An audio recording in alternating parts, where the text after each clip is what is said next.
Hey everyone, what's up?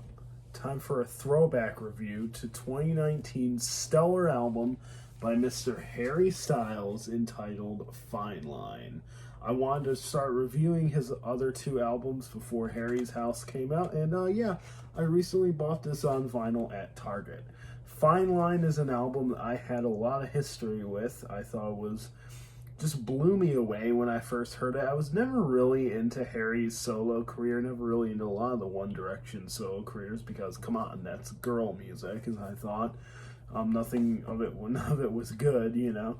But I heard Sign of the Times, and it was a great song. I still really do like that song, but I never checked out his debut solo album. I thought, okay, is the album gonna live up to this? I don't think so. So I just kind of skipped over it. I didn't really check it out. I heard Two Ghosts on the radio and thought it was okay, but nothing really amazing.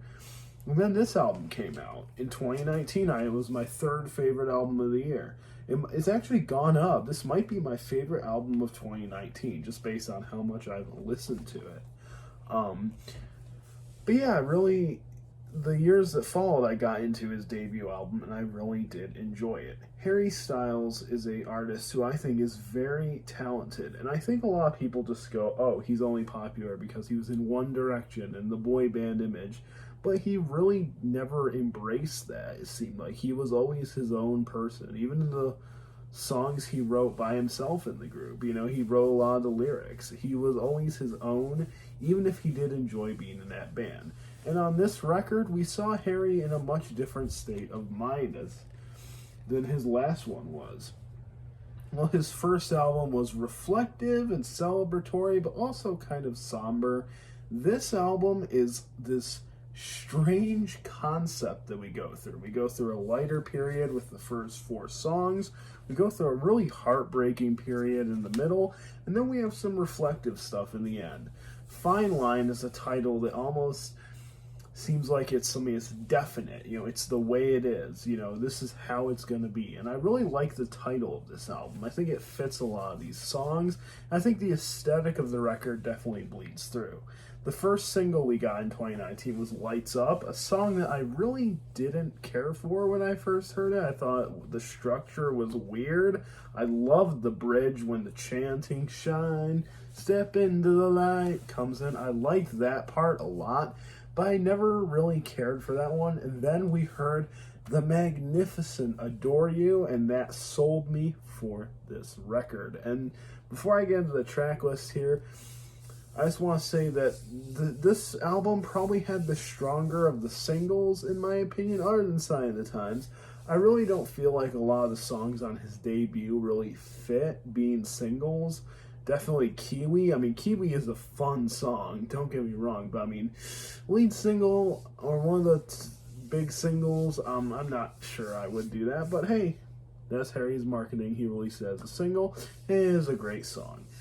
But all the singles on this album just work so well, even on their own, not just in contrast to the album, seeing as why a lot of these songs are still on the Billboard 200 to this day. As we go through this record, we get the great opener, Golden, which has this light cymbal kind of brooding some atmosphere. Then we go into some chantings, some da da da da da da da da da. Sorry, I'm trying to imitate it with my voice. But it almost seems like some crisscross kind of homage to Ride Like the Wind. That's what it reminds me of. And then we get this just pounding beat and this light beat that kind of just pounds with atmosphere into the lyrics. And then with a ripping guitar solo at the end of this one, just catches you off the guard, and it's so catchy, it just keeps going. And then we go into something like Watermelon Sugar, which I will say does take maybe a little bit too long to get going. I feel like on the first chorus, it should have started hitting harder instead of the second verse, but I mean, it's okay, and it is a fun song. This is another one that it gets ingrained in your head. And then we get Adore You, which is from the very first kind of trippy psych synth hits on that song, you know it's gonna be a special song. Then that beat comes in, Harry's vocals just sound so crisp. There's even like a break in the beat and a switch up that just catches you completely off guard, but it's danceable, it's snappable with your fingers, and it's just so catchy as you sing along these lyrics, perhaps being dedicated to someone, maybe not even a lover, but just someone who, you know, you might crush on or something. I'm not really sure, or maybe just, you know, your dog or something like that. Harry said it was about the fish in the music video. I don't know if that's true, but it's a great song. It's probably my favorite song on this album, or one of them. And then Lights Up comes in, and it's a pretty good transition. Those first 4 songs are really, really well done. And then we have something like Cherry, which is very atmospheric. It comes in with the sample from his ex-girlfriend, and then it's a light little acoustic ditty. It's real heartbreaking, but it's kind of a cutesy song. Then we go into a song that just rips your emotions out, Falling. This song is just, especially if you know what I've gone through and stuff, which I don't open up about, and I don't want to open up about. God, does this song, I can't listen to this song without bringing a tear to my eye. You know, he sings almost after a breakup, you know, what if I'm the one you don't want to think about? You know, what if I'm, you know, you don't even tell your friends about me. You don't even mention that, you know. It's the heartbreaking stuff here, guys. Trying to hold it back. And then we get kind of the sarcastic sneer in To Be So Lonely, which is my least favorite song. It feels kind of out of place here, but even though it is kind of fun, it doesn't really feel, it kind of feels like a break from the story. And then we get the smashing 7-minute rip that is She. God, this song is so good. It's telling this story about a guy who is being either seduced or having an affair with this woman, but he doesn't know why. He doesn't know why he's attracted to her. He doesn't remember. And it's something that maybe is like an experience. Like he's putting it back in his mind every time he drives by her house. And it's just a haunting song. And that guitar solo, the 2 guitars basically playing to each other. I mean, come on. You can't say that this guy isn't freaking talented. I mean, that was just, it's a great moment on this album. And we have another very trippy song, and one that really just gets you into the groove, Sunflower Volume 6. This is just, Harry, did you smoke before you made this one? Like, this is a trippy psychedelic song, psychedelic pop and rock. It's very fun. I like the little acoustic, the little guitar kind of, I don't know if it's acoustic or I believe it's electric guitar, a little solo, bang, bang, bang. Sorry for trying to imitate it, but I love the guitar solo, and I like the way he layers the verse and the chorus onto each other at the end. It's just almost a triumphant ending, in my opinion. It's really well done. And then we go into Canyon Moon, which is more reflection, and this is another track that I love.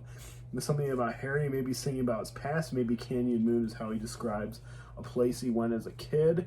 You know, it's a very fun song. You know, we'll meet each other. It'll be just like the past.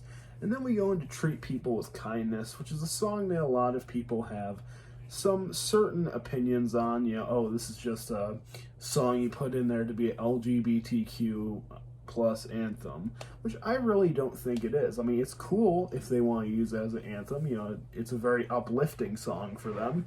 But I think it's something that is just, after Harry going through all this crap, dealing with all the toxic people, it's just an ode, you know, hey, you know, we could make this a good place to live for everyone. We could do this, guys. Treat people with kindness. It's a good message overall, so I don't know why you're getting mad about it. It's a great song. And then we have the closing track on this album, and one that really blew me away when I re-listened to it, Fine Line.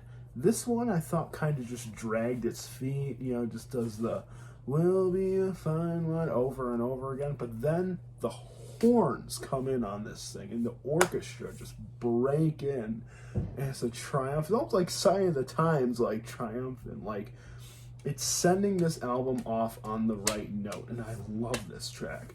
All in all, guys, I'm upping my thoughts on this album have changed. I originally, when I first was writing reviews, before I started doing video reviews, I gave this a 4.5, and I feel like upgrading this to a 5 out of 5, guys. This is an album. It's one of those albums that is in my top 20 favorites. Harry Styles. The thing that's making me nervous is, could he top this? I mean, could he top this magnificent record? We'll find out in a couple weeks, guys. Harry's House comes out May 20th. For me, a perfect score for Fine Line. I love this record. If you somehow haven't heard this record yet, what's wrong with you? Check this one out. And thanks for watching, and there's going to be more coming soon. Thank you.